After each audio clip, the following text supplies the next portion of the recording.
So we started chopping this fender off. I took it off a layer at a time because there was like 4 or 5 different patch panels just welded over the top of over the top of over the top.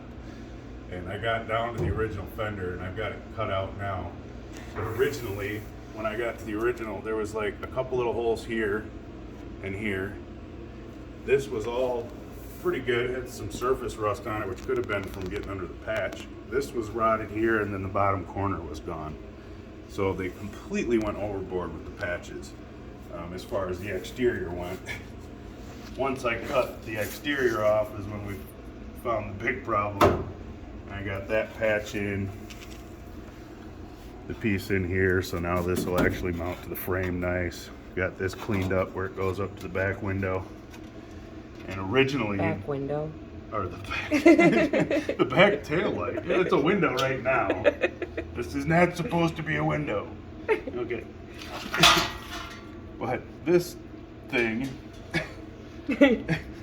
was what was hanging down under here, somewhere in here.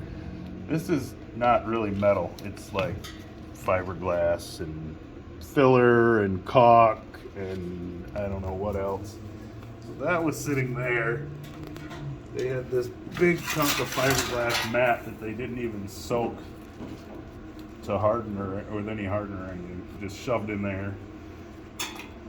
There's another piece of just caulk or whatever tar was shoved into that corner down there. So all this nice stuff to soak up water to re-rot it back out again when it was done. So I guess it was a good thing that they overdid it with the patches because it meant I had to cut all this out. Now this will all be nice and new.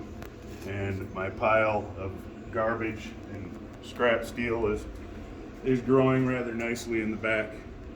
And this is just from the floors and the rear quarter so far. So you can imagine how much car we'll have. And if anyone's interested, we'll put the old body up for sale when we're done at that time.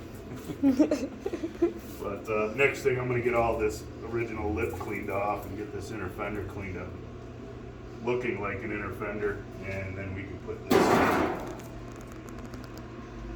new fender on, which actually isn't a Tbird fender. It's 63 Fairlane, but we'll get into that and show you why and all that later.